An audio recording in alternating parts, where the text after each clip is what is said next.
کیسا بھائی ہو سکتا ہے کہ جو بہن کے وراثت کا حق مار لے؟ اور یہاں تک اب نے سنا کہ وہ شادی نہیں کرواتے، بہنوں کی شادیاں اس لیے نہیں کرواتے کہ جناب ہماری وراثت میں سے، ہمارے مال میں سے کچھ حصہ کہیں اور چلا جائے گا۔ یعنی میں یقین کریں، مجھے میسج مطلب آ جاتے ہیں، کہیں نہ کہیں سے خطوط آتے ہیں، تو وہ کہتی ہیں بیچاریاں کہ آپ اس موضوع پہ بات کریں، ہمارے بال سفید ہو گئے۔ اچھا ہاں مطلب ہم کیسے، اچھا اب ماں باپ تو ہے نہیں، ماں ہوتی ہے نا، تو بیٹی ماں کی دوست ہوتی ہے، وہ اپنے دل کی ہر بات کہہ لیتی ہے، لیکن اگر کسی بیچاری کی ماں چلی گئی اور وہ بھائیوں کے حوالے اور بھائی ٹھیک نہیں ہے، وہ کہتی میں کیسے بات کروں اپنے بھائیوں سے، وہ رشتہ ہی نہیں کرتے، ان کو فکر ہی نہیں ہے۔ اچھا وہ اپنی فیملی کے ساتھ مگن ہے اور بہن بیچاری پریشان رول رہی ہے، اور خاص طور پہ بہن اگر بیچاری کسی وجہ سے بیوہ ہو جائے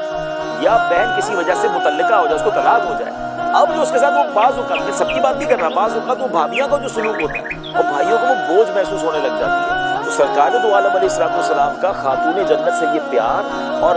اپنے گھر کی خواتین کے ساتھ جو نبی پاک کا برتاؤ، جو بی بی عائشہ صدیقہ رضی اللہ تعالیٰ کے ساتھ جو انٹریکشن تھا، یہ سب ہمیں سکھا رہا ہے اور پکار کر کہہ رہا ہے۔ اور پھر یہاں تو بہنوں کے حقوق بیان ہوئے، یعنی وہ حدیثیں ماشاءاللہ علماء بیٹھے ہیں کہ جہاں یہ فرمایا کہ جس کی 3 بیٹیاں ہوں اور وہ ان کی کفالت کرے اور اس کو صحیح ان کی تربیت کرے تو اس کے لیے جنت ہے، تو وہاں بہنوں کے لیے بھی یہ فرمایا، یعنی صرف یعنی اگر کوئی باپ بیٹیوں کے ساتھ اچھا کر رہا ہے اس کے لیے جنت ہے، اور اگر کبھی کسی بھائی کو بہنوں کی کفالت کرنے کا موقع مل جائے تو اس کے لیے بھی جنت کا سامان ہوگا۔ مگر یہاں بعض اوقات بہنوں کو اس قدر زیادتی کا شکار کیا جاتا ہے اور کروڑوں روپے ہوتے ہیں لیکن بہنوں کو نہیں دیتے۔